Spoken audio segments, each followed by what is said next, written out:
Cuando el dolor se vuelve demasiado intenso para ser expresado, no grita, se convierte en silencio. A veces se transforma en una fuerza arrolladora, en una máscara de calma imperturbable, en una autosuficiencia que parece admirable pero esconde un agotamiento profundo. Muchas personas han aprendido a mostrarse bien simplemente para no preocupar a nadie. Sin embargo, tras esa apariencia de control, frialdad o independencia absoluta, suele existir una historia marcada por heridas antiguas que nunca encontraron palabras para ser contadas. Cuando el sufrimiento no encuentra comprensión, no desaparece, se disfraza de actitud, de hábitos, de personalidad. Lo más preocupante es que la mayoría ni siquiera lo percibe. Solo juzga, sin ver lo que subyace. Por eso, entender ciertos rasgos ocultos puede cambiar completamente la forma en que nos relacionamos con los demás y con nosotros mismos.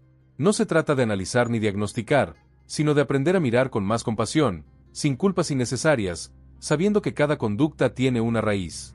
Cada gesto tiene una razón. El primer rasgo que delata una historia de profundo sufrimiento es la hiperindependencia. No es madurez, ni fortaleza emocional, es una armadura. ¿Quién ha sentido que depender es peligroso, que pedir ayuda duele o que confiar termina en abandono, desarrolla esta coraza como forma de sobrevivir? Se vuelve su propio refugio, su única compañía, su protector constante.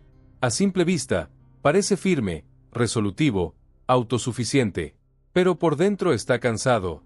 Lleva tanto tiempo sosteniéndose solo, que ya no sabe cómo bajar la guardia sin sentir que está en riesgo. Este tipo de persona no expresa sus necesidades fácilmente. Reprime sus emociones por miedo a que sean rechazadas o malinterpretadas. Las relaciones, el trabajo, la vida cotidiana, todo se convierte en una prueba de autocontrol. Sin embargo, cuanto más se reprime, más se endurece el corazón. Hasta el descanso se siente como una amenaza, el contacto como una invasión, y la compañía como una posible pérdida.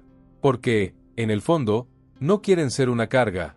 Solo desean asegurarse de que nunca más serán dejados atrás. El segundo rasgo es la empatía excesiva. A menudo se percibe como una virtud, y puede serlo. Pero cuando se origina en el miedo y en la necesidad de evitar el conflicto a toda costa, deja de ser una cualidad y se convierte en una estrategia para sobrevivir. Hay personas que, incluso siendo muy jóvenes, aprendieron a leer el ambiente con una precisión casi instintiva. Captaban la tensión antes de que explotara, anticipaban reacciones, detectaban emociones en los demás antes de comprender las suyas propias.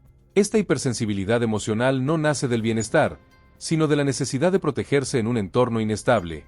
La consecuencia es una entrega desmedida, escuchan, cuidan, contienen, pero a menudo se olvidan de sí mismas.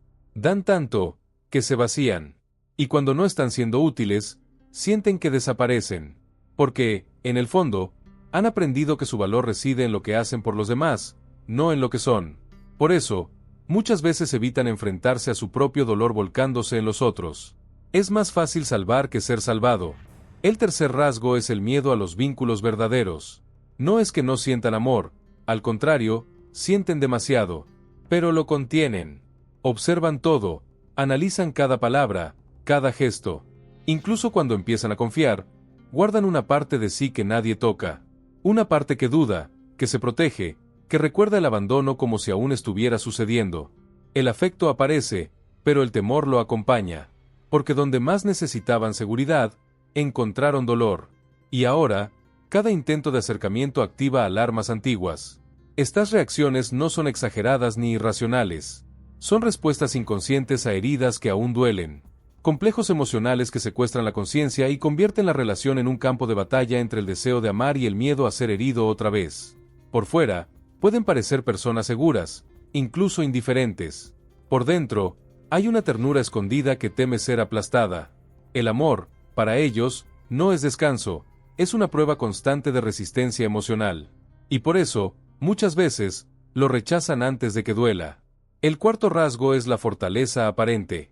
Esa imagen de persona fuerte que nunca se derrumba. Siempre disponible, siempre entera, siempre sonriendo. Pero en la intimidad, se rompe. Llora en soledad. Se siente sola aún rodeada de gente. Nadie lo nota, porque su actuación es impecable. Aprendieron desde pequeños que no podían permitirse el lujo de caer. Que si no sostenían todo, el mundo se venía abajo. Entonces, lo hacen.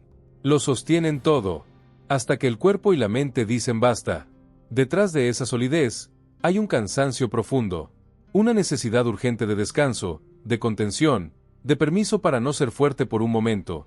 Pero nadie lo ofrece, porque todos creen que esa persona lo puede todo. Así, el dolor se esconde bajo una máscara de estabilidad, y el quiebre sucede en silencio, lejos de cualquier testigo. Ser fuerte dejó de ser una elección y se volvió una obligación. Sin embargo, la verdadera fortaleza no está en no caer, sino en poder decir hoy no puedo más y confiar en que alguien escuchará sin juzgar. El quinto rasgo es la hipersensibilidad sensorial. Luces intensas, ruidos fuertes, multitudes, todo resulta abrumador. El cuerpo reacciona antes que la mente, se acelera el corazón, falta el aire, aparece la urgencia de escapar. No es exageración, es memoria corporal. Vivencias traumáticas dejaron al sistema nervioso en alerta constante. Incluso cuando ya no hay peligro, el cuerpo sigue actuando como si lo hubiera. Porque no ha olvidado. Porque lo que no se expresó con palabras se quedó grabado en las células. Esta sensibilidad no solo se manifiesta físicamente, también detecta lo que otros no perciben, una mirada fugaz, un tono sutil, una energía extraña en una habitación. Y aunque puede ser un don, también es una carga. Vivir con los sentidos siempre activos cansa, y cuando los demás no lo entienden, esa incomodidad se convierte en soledad. Aprender a reconocer esta sensibilidad como un eco del pasado puede ser el primer paso hacia una vida más serena, donde el cuerpo deje de ser un campo de batalla. El sexto rasgo es la necesidad obsesiva de control. No por deseo de poder, sino por terror al caos. Cuando en algún momento todo se desmoronó sin aviso, la mente aprendió que debía anticiparse a todo para no volver a pasar por lo mismo. Así nace la compulsión por planificar, prever, revisar 1000 veces cada cosa.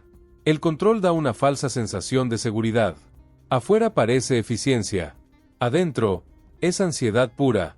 Nunca se descansa, porque la mente no para. Siempre hay un y sí, rondando. Este tipo de persona no delega, no improvisa, no tolera imprevistos. Porque cada sorpresa activa un viejo pánico. Su vida se vuelve una carrera contra la posibilidad de perder el control. Pero el precio es alto, tensión constante, relaciones afectadas, decisiones que se vuelven montañas. El alma que intenta controlarlo todo no lo hace por rigidez, sino porque alguna vez sintió que no podía hacer nada para evitar el dolor. Soltar el control es como apagar la luz después de años durmiendo con todo encendido por miedo. Al principio asusta. Después, puede llegar el descanso. El séptimo rasgo es el silencio como refugio. No como rechazo, sino como necesidad. Hay personas que encuentran en el silencio un espacio sagrado donde pueden escucharse a sí mismas, sin presiones, sin juicios, sin exigencias. Tras haber vivido tormentas internas, el ruido externo agota. La conversación trivial no consuela. La presencia constante abruma. Por eso buscan la calma, la soledad consciente, el resguardo emocional. No se aíslan por indiferencia. Se protegen. Ese silencio es un abrigo, un rincón donde la herida no necesita disfrazarse. Pero también puede volverse una prisión si se prolonga demasiado. Lo que comenzó como reparación puede convertirse en costumbre. Y si nadie entra nunca, si nadie toca la puerta, el alma corre el riesgo de olvidar cómo es compartir sin miedo. Por eso, este rasgo necesita cuidado. No todo el que calla está bien. A veces solo está demasiado cansado para seguir explicando. Lo ideal es permitir el silencio, pero también recordar que incluso las murallas más altas necesitan una puerta por donde dejar entrar a quien sabe escuchar. Decir confío en ti puede parecer simple para muchos, pero para alguien que ha sido herido mientras confiaba, esas palabras pesan como piedras. El octavo rasgo que delata una historia de profundo dolor es un corazón excesivamente protegido. No por orgullo o frialdad, sino por miedo. Por cicatrices que aún arden. Por la memoria emocional de haber sido vulnerable y haber salido lastimado. Entonces, la mente construye filtros invisibles. Examina todo antes de entregarse, analiza gestos, palabras, silencios. El afecto, cuando llega, debe pasar por una especie de control de seguridad emocional. Y aunque el sentimiento esté presente, no fluye con naturalidad. La conexión se bloquea por un sistema de defensa que reacciona incluso cuando no hay amenaza real. Es como si el inconsciente no supiera que el tiempo ha pasado, que esta vez, quizá, la persona frente a ellos no tiene intenciones de hacer daño, pero la sospecha permanece, y esa hipervigilancia impide que el amor se instale con libertad. La paradoja es que quienes más se resguardan suelen ser los que más anhelan amar y ser amados, solo que no quieren repetir la historia, solo que temen sangrar otra vez. El noveno rasgo es un sentido de justicia intensificado por el dolor. No nace de lecturas o discursos grandilocuentes, sino de haber vivido en carne propia la injusticia, el abandono, la traición. Quien ha sido silenciado, olvidado o expuesto al desamparo desarrolla una sensibilidad aguda hacia cualquier forma de atropello. No lo tolera. Reacciona con intensidad, no porque sea exagerado, sino porque reconoce la amenaza. Es la herida que se activa al menor indicio de repetición. Este rasgo aparece desde temprano: niños que protestaban contra lo que no entendían, adolescentes que se rebelaban ante reglas absurdas, adultos que defienden lo correcto con una intensidad que muchos no comprenden. No luchan por reconocimiento, sino por coherencia, por proteger a su yo del pasado que nadie defendió. Sin embargo, cuando esta lucha es guiada únicamente por el dolor, puede transformarse en rigidez. Por eso, el desafío es sostener la espada con firmeza, pero también saber cuándo bajarla, cuándo escuchar, cuándo abrazar. Quien ha sufrido por la injusticia sabe cómo duele, y por eso, tiene la rara oportunidad de hacer las cosas distinto. El 10º rasgo es la capacidad de ver lo invisible en los demás. Doler transforma los ojos, afina los sentidos, otorga una percepción casi instintiva para detectar la tristeza escondida detrás de una sonrisa, el temblor en una voz que dice estoy bien sin convicción. Esta sensibilidad no es casual, es fruto de la memoria emocional, de haber estado en ese mismo lugar y haber deseado que alguien lo notara. Así, el alma desarrolla una especie de radar emocional que percibe lo que otros ignoran. Esta habilidad no busca protagonismo, se activa sola, en silencio, como un reflejo, y muchas veces, basta con una mirada comprensiva, un gesto sin palabras, una presencia que no exige explicaciones. Pero este don tiene un precio. Quien ve tanto en los otros, suele olvidarse de sí. Se vuelca hacia afuera, se entrega, se dispersa. El equilibrio está en acompañar sin absorber, en percibir sin desaparecer, sentir con el otro, pero sin cargarlo solo. La percepción profunda es un regalo, pero también una responsabilidad. Y necesita cuidado. El 11º rasgo es el temor constante de ser una carga. Es una sensación que se arrastra en silencio, pero que moldea todo. Quien la lleva encima se disculpa por existir, minimiza sus necesidades, evita pedir ayuda, se esfuerza por no molestar, por ocupar el menor espacio posible. Esta creencia nace temprano, cuando expresar emociones fue visto como exageración, debilidad o inconveniencia.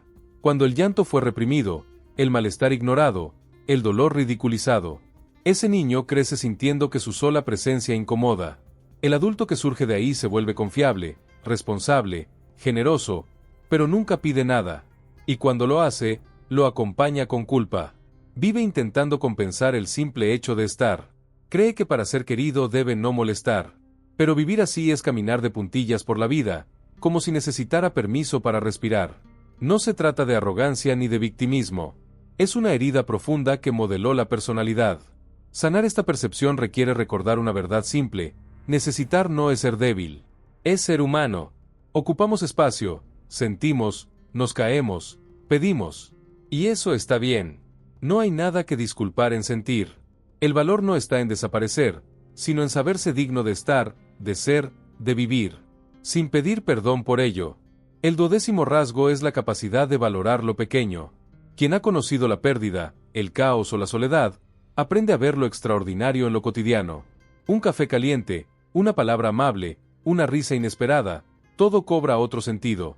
No se trata de romantizar el dolor, sino de reconocer que el sufrimiento deja una sensibilidad especial para la belleza simple. Esa persona que sonríe al ver el cielo cambiar de color, que agradece el gesto más mínimo, que se emociona con una canción, no es débil. Es profunda.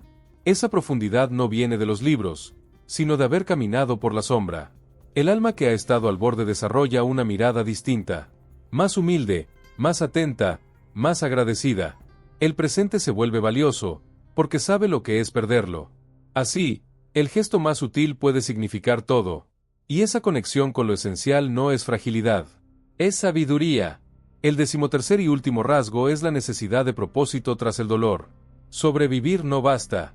El alma quiere entender por qué, no para justificar lo sufrido, sino para que no haya sido en vano. Muchas veces, tras una experiencia límite, la persona empieza a buscar un sentido, un porqué, un para qué. Y ese propósito no siempre es grandioso. A veces es tan simple como acompañar a otro, como crear, enseñar, cuidar. Pero tiene que haber algo que transforme el dolor en dirección. Este impulso marca el inicio de una nueva etapa. Ya no se vive desde la herida, sino desde la conciencia. El pasado no desaparece, pero deja de dictar el presente. Se convierte en guía, en brújula. El dolor, entonces, no se niega, se honra, se transforma. Y desde ahí, la vida florece con otra fuerza. Cada uno de estos rasgos es una huella de lo que alguien hizo para no rendirse. Algunos se volvieron escudos, otros brújulas, unos más peso, otros regalos. Pero todos fueron intentos de proteger algo muy valioso en lo más profundo del alma. Lo importante no es eliminarlos, es comprenderlos. Y poco a poco, elegir qué queremos seguir cargando y qué podemos empezar a soltar. Si llegaste hasta aquí, si alguna de estas palabras resonó contigo o pensaste en alguien que lleve estas marcas en el alma, suscríbete al canal, deja tu me gusta y comparte en los comentarios una reflexión personal o una experiencia que conecte con lo que acabas de escuchar. Este espacio está hecho para eso, para reconocer el dolor, transformarlo y seguir adelante con más verdad.